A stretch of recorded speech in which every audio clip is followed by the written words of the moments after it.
Selamat malam saudara-saudara terkasih dalam Tuhan.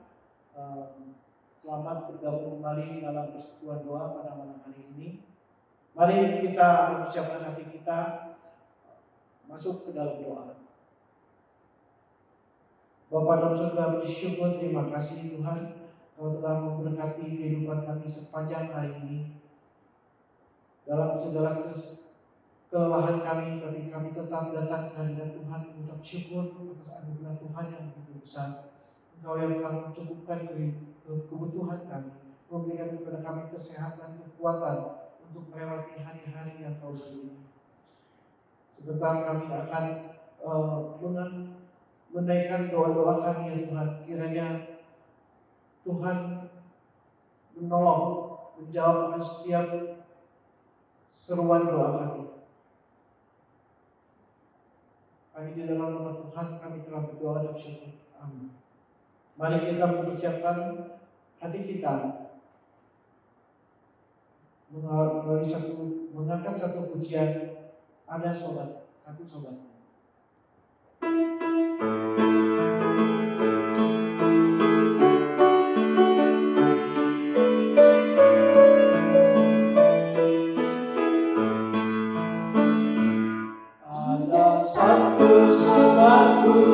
Yang setia, tak pernah ia tinggalkan diriku. Di waktu aku susah, waktu ku sendirian, Dia selalu menemani diriku. Namanya Yesus, namanya Yesus. Nama Yesus yang menghibur hatiku. Namanya Yesus, namanya Yesus, nama Yesus yang menghibur hatiku. Sebelum kita memasuki doa syafaat, mari kita bersama-sama mengangkat satu pujian kembali, doa mengubah segala sesuatu.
Di matamu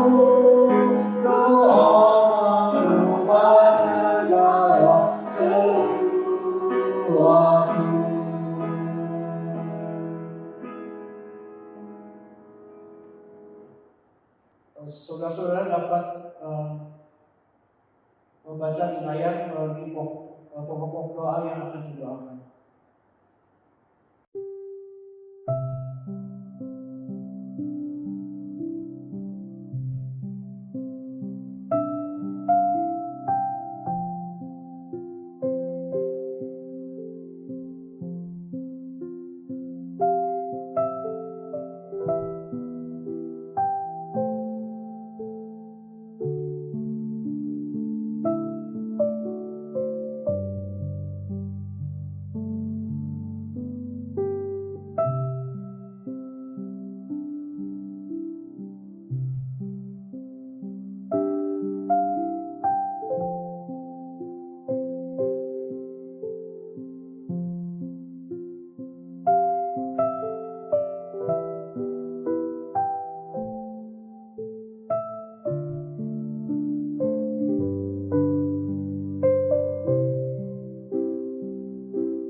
Untuk menyambut firman Tuhan, mari kita mengangkat kembali satu pujian, Jiwaku Terbuka.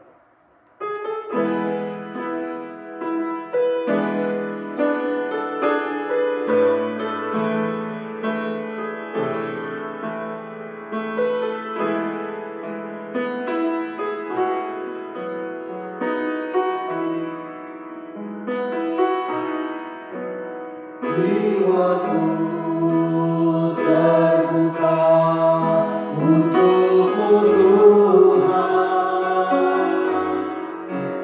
miliki nyatakan semua perkara, singkapkan semua yang terselubung.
Terima kasih Bapa Surgawi untuk kasih setia Tuhan kepada kami sampai saat ini.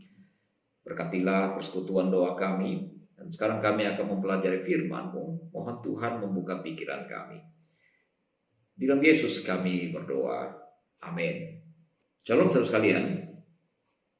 Orang-orang yang memiliki pengendalian diri yang baik adalah orang yang memiliki kemampuan untuk mengelola perasaan, emosi, dan reaksi emosinya. Sedangkan orang yang tidak mampu menguasai diri, orang itu benar-benar gampang dikuasai oleh orang lain. Itu sebabnya Amsal 25 ayat 28 berkata seperti ini. Orang yang tidak dapat menguasai diri adalah seperti kota yang roboh temboknya. Sebuah kota yang hancur temboknya berarti tidak mempunyai perlindungan yang maksimal. Kota itu mempunyai tingkat keamanan yang rendah. Bahkan kota seperti itu dapat ditaklukkan dengan mudah oleh musuh-musuhnya. Dan penulis Amsal menggambarkan orang yang tidak mampu mengendalikan diri adalah seperti kota yang rubuh temboknya. Artinya orang itu gampang untuk dikalahkan. Para peneliti telah menemukan bahwa orang-orang yang memiliki pengendalian diri yang baik itu cenderung lebih sehat dan lebih bahagia. Sementara riset yang lain menunjukkan bahwa orang yang memiliki kemampuan yang sama, yaitu pengendalian diri yang baik, itu jauh lebih sukses hidupnya daripada orang yang tidak berkuasa atas dirinya sendiri. Tetapi saudara, pengendalian diri adalah karakter yang sulit untuk dimiliki. Di dalam sebuah penelitian, di mana para peneliti meminta orang-orang yang terlibat dalam penelitian itu untuk menuliskan kekuatan dari karakter mereka. Penelitian ini dilakukan di 54 negara plus 50 negara bagian di Amerika. Hasilnya adalah ternyata pengendalian diri adalah karakter yang menempati posisi yang paling bawah. Ini berarti pengendalian diri menjadi persoalan bagi banyak orang di dunia ini. Tidak tertutup kemungkinan bagi saudara dan saya sebagai kepala di dalam rumah tangga kita masing-masing. Menurut para psikolog, marah ataupun menyalurkan marah itu bisa menjadi saluran pelepasan dari ketegangan mental. Dan di dunia psikologi itu dianggap sesuatu yang wajar dan baik adanya. Akan tetapi jika seseorang sangat mudah menjadi marah, itu pun menjadi petunjuk adanya masalah mental. Beberapa gejala orang yang memiliki masalah mental diantaranya adalah sulit untuk mengendalikan rasa marah sehingga pada akhirnya mengganggu kehidupan sosial, mempunyai kecenderungan untuk menyimpan amarah, terus-menerus berpikiran negatif, tidak sabar dan mudah tersinggung, seringkali berdebat dengan orang lain, melakukan kekerasan di saat marah, bahkan mengancam orang lain, hingga melakukan hal-hal yang berbahaya di saat sedang marah. Dan orang yang sama dikatakan cenderung menghindari situasi tertentu karena merasa cemas. Itulah beberapa ciri orang yang sulit mengendalikan diri karena mempunyai persoalan mental di dalam dirinya. Sementara itu juga ada orang yang sulit mengendalikan diri. Mereka bisa marah dengan tiba-tiba tanpa alasan yang jelas.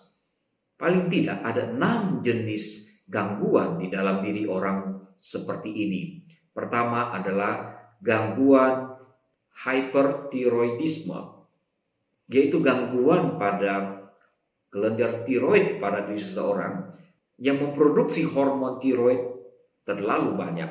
Dan ini bisa menyebabkan seseorang marah dengan tiba-tiba. Yang kedua adalah orang yang mengalami gangguan BPD, yaitu borderline personality disorder.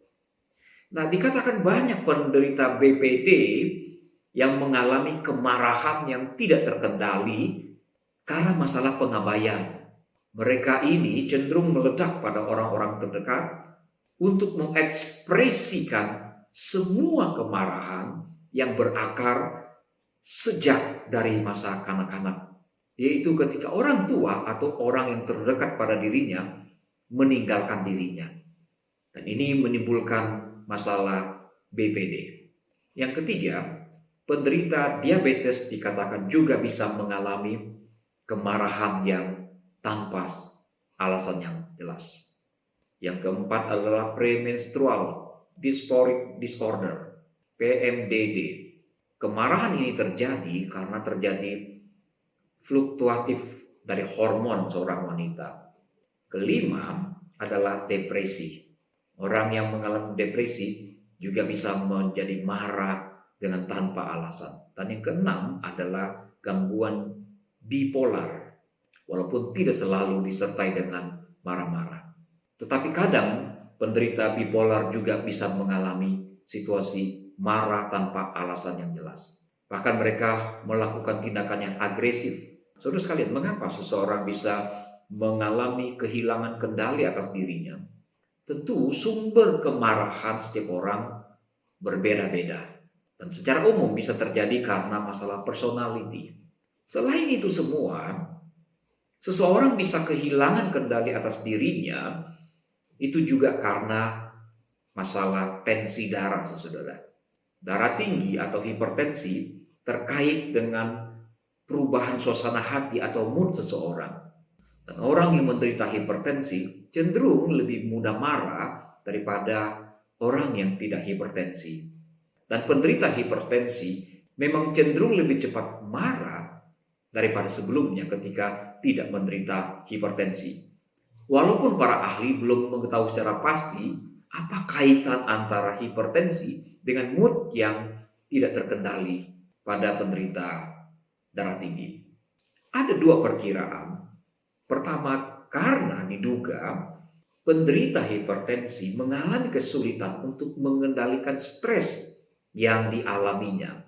Menurut para ahli, memang benar bahwa penderita hipertensi mengalami kesulitan untuk mengendalikan stres yang terjadi di dalam hidupnya.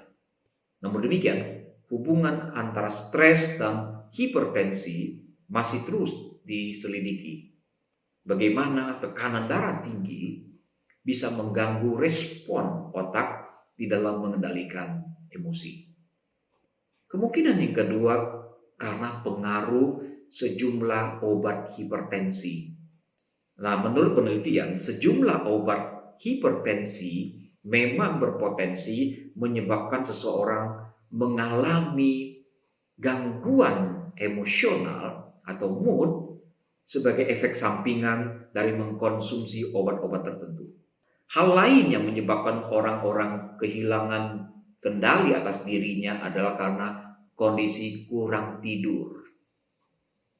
Sebuah penelitian yang dilakukan oleh Universitas Washington dikatakan bahwa kurang tidur akan menguras glukosa di bagian korteks prefrontal, di bagian depan dari kepala kita, saudara. Dan rupanya kurang tidur itu akan menguras gula yang tersimpan di korteks prefrontal ini. Dan berita baiknya adalah tidur akan memulihkannya kembali. Bukan hanya itu, saudara.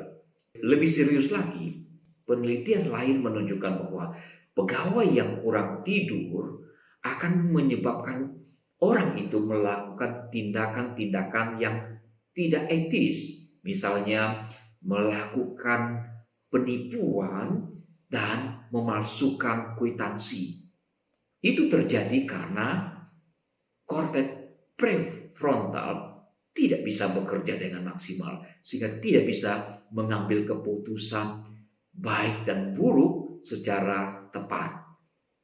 Kesimpulan dari penelitian ini dikatakan mereka yang tidur 6 jam atau kurang dari 6 jam itu mempunyai kecenderungan untuk melakukan tindakan-tindakan yang menyimpang jika dibandingkan dengan mereka yang tidur lebih dari 6 jam. Betapa berbahayanya kurang tidur, saudara sekalian. Menurut Boy Baumeister, glukosa adalah zat kimia di dalam aliran darah yang membawa energi ke otak, otot, dan organ, serta sistem tubuh lainnya. Kata Roy, secara sederhana, glukosa adalah bahan bakar untuk otak. Tindakan pengendalian diri itu akan mengurangi kadar glukosa darah. Tingkat glukosa yang rendah menyebabkan kinerja yang buruk pada tugas dan tes pengendalian diri. Jadi orang-orang yang mempunyai tingkat glukosa yang terlalu rendah itu tidak akan mampu mengerjakan tugas dengan maksimal, dan hasil tes pengendalian diri pun menunjukkan hal yang tidak maksimal. Kalau situasi ini terjadi, Roy menyarankan seseorang untuk meminum paling tidak segelas lemon manis agar kemampuannya untuk mengendalikan diri dipulihkan kembali. Lebih lanjut, kehilangan penguasaan diri juga bisa disebabkan karena terlalu banyak mengambil keputusan. Nah, saudara, pengendalian diri memiliki implikasi yang penting dalam kualitas keputusan yang kita ambil. Lagi menurut Roy Baumeister, setelah seseorang membuat sejumlah keputusan, sekecil apapun keputusan yang ia ambil, ia telah menggunakan kemampuannya. Maka akibatnya pengendalian dirinya akan berkurang, akan terganggu. Dan kelelahan keputusan ini ternyata berdampak negatif kepada keputusan seseorang. Maka Roy menyarankan agar orang-orang tidak mengambil keputusan yang penting di penghujung hari, ketika kita telah terlalu banyak mengambil keputusan. Sebuah studi menunjukkan bahwa para hakim yang mengambil keputusan di penghujung hari cenderung mengambil keputusan yang kurang baik jika dibandingkan di waktu yang lain, misalnya di pagi ataupun siang hari. Itu sebabnya Steve Jobs almarhum mempunyai kebiasaan hanya mengenakan celana jeans dan kaos oblong warna hitam. Sedangkan Presiden Obama hanya menggunakan jas warna biru ataupun abu-abu. Dia pernah berkata, saya mencoba untuk mengurangi membuat keputusan. Saya tidak ingin membuat keputusan tentang apa yang akan saya makan ataupun kenakan. Karena saya memiliki terlalu banyak keputusan lain yang harus saya buat. Jadi saudara, ternyata semakin banyak membuat keputusan, itu akan membuat kita semakin lemah di dalam pengendalian diri. Itulah beberapa faktor yang menyebabkan seseorang menjadi lepas kontrol atas dirinya. Dengan menyadari hal-hal itu, saya berharap kita semua akan semakin waspada. Kurang tidur, karena darah tinggi, ataupun terlalu banyak mengambil keputusan, ataupun faktor-faktor kejiwaan yang lain bisa sungguh-sungguh menyulitkan kita di dalam hal mengendalikan diri. Padahal saudara, pengendalian diri mempunyai makna yang sangat-sangat penting. Sekarang ini semakin banyak ilmuwan yang menemukan tentang pentingnya pengendalian diri sebagai sebuah kekuatan yang dapat kita manfaatkan untuk mendapatkan kehidupan yang lebih sukses dan lebih memuaskan. Dalam sebuah percobaan, para siswa yang memiliki kedisiplinan diri, kemampuan untuk mengontrol diri yang lebih baik, akan memiliki nilai akademis yang lebih baik, nilai ujian yang lebih tinggi, dan kemungkinan lebih besar untuk melanjutkan ke jenjang pendidikan formal yang lebih excellent. Dan studi itu juga menunjukkan bahwa dalam hal kesuksesan akademis, pengendalian diri adalah faktor yang lebih penting daripada kemampuan IQ. Pengendalian diri lebih penting daripada IQ. Nah, manfaat pengendalian diri bukan hanya sebatas itu. Studi yang lain menunjukkan bahwa riset yang lain menunjukkan bahwa anak-anak yang mempunyai pengendalian diri yang baik akan memiliki kesehatan fisik dan mental yang jauh lebih baik di masa depan. Pada tahun 70-an, seorang psikolog bernama Walter Mischel mengadakan percobaan para siswa yang disebut dengan marshmallow test. Walter meneliti apa yang dihasilkan terhadap orang yang mampu mengendalikan diri untuk tidak memuaskan keinginannya dan dapat menunda kenikmatan tertentu. Nah, dalam riset ini, guru akan memberikan semacam permen dan ada dua pilihan. Anak-anak boleh langsung memakannya, tetapi pilihan yang kedua adalah apabila mereka tidak memakannya sampai waktu tertentu, maka orang yang tidak memakan permen itu akan mendapatkan hadiah tambahan. Hasilnya adalah sebagian anak-anak akan langsung memakannya, sedangkan yang selebihnya berusaha sekuat tenaga untuk menahan diri tidak menikmati demi meraih janji mendapatkan hadiah yang lebih besar lagi. Dan ternyata anak-anak yang menunda kepuasan itu mempunyai tingkat kecerdasan secara akademis yang lebih baik dibanding dengan anak-anak yang tidak mampu mengendalikan keinginannya. Penelitian yang lain menunjukkan bahwa perusahaan-perusahaan besar telah mengumpulkan bukti-bukti statistik bahwa karyawan yang cerdas secara emosional, yang mampu menguasai diri dengan baik, itu memberikan pengaruh yang besar terhadap laba perusahaan.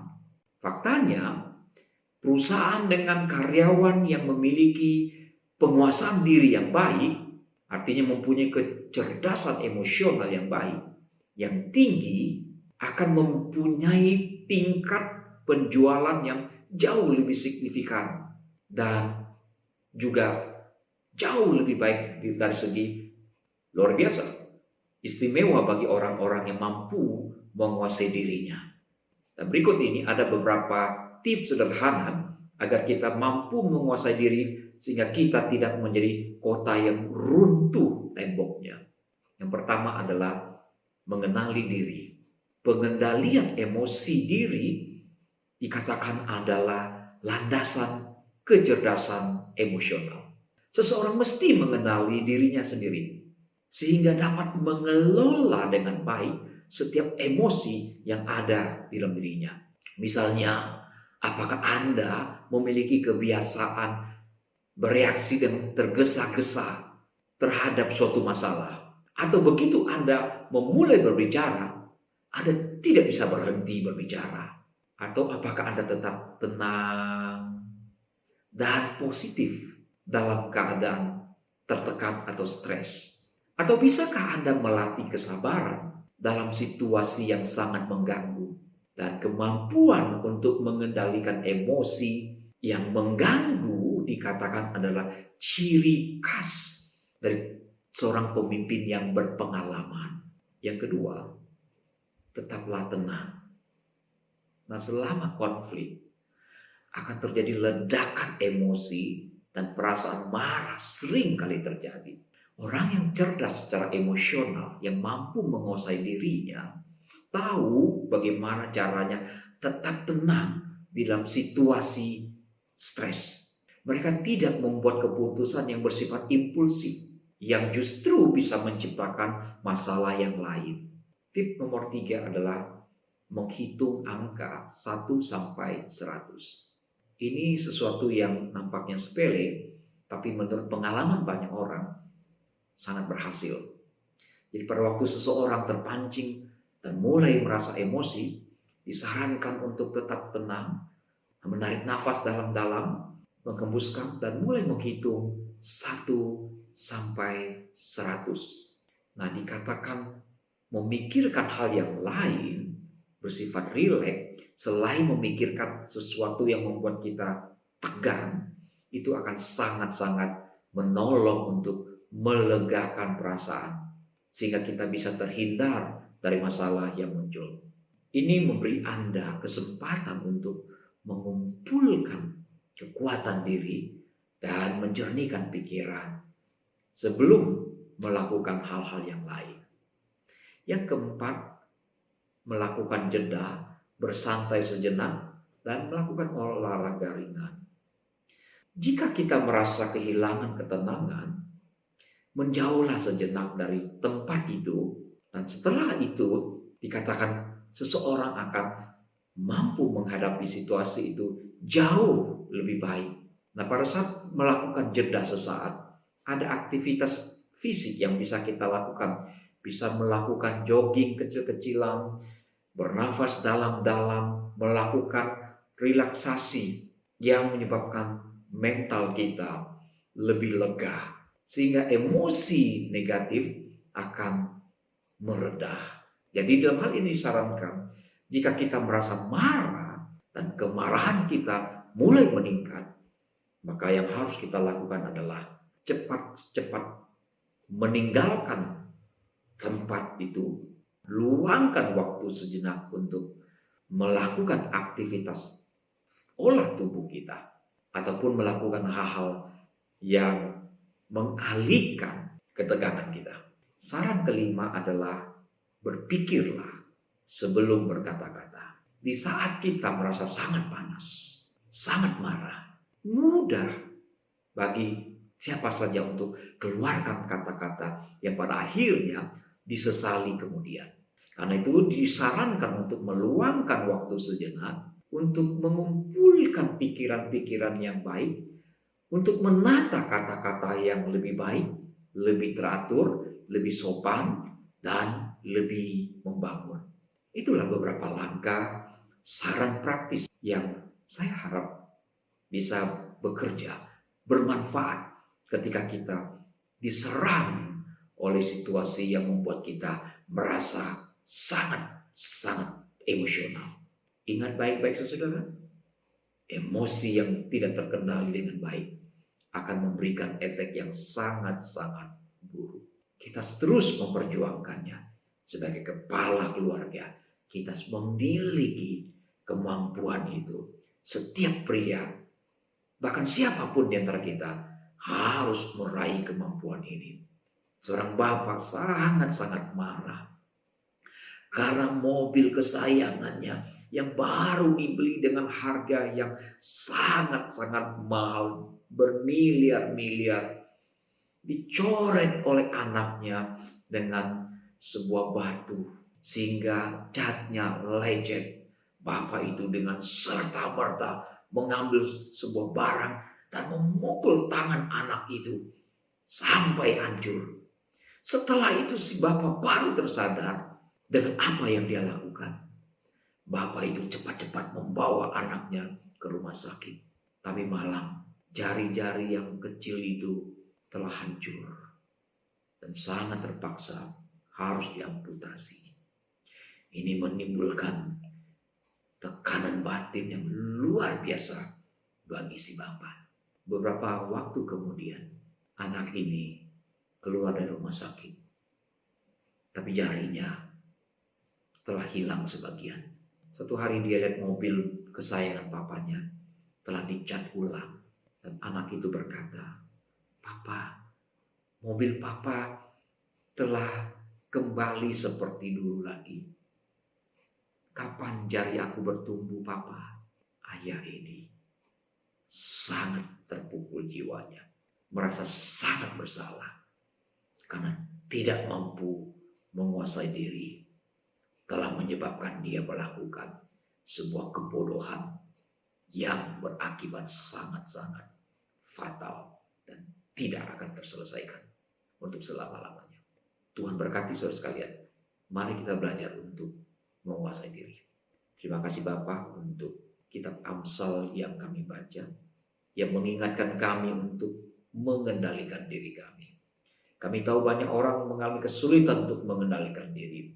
Kami pun termasuk di antaranya. Sulit mengendalikan diri, sulit mengendalikan emosi, sulit mengendalikan kata-kata, sulit mengendalikan amarah, sulit mengendalikan hawa nafsu. Tuhan bantu kami agar kami terus belajar menaklukkan diri kami. Semakin hari semakin serupa dengan Yesus Tuhan. Amin. Tuhan berkati saudara sekalian.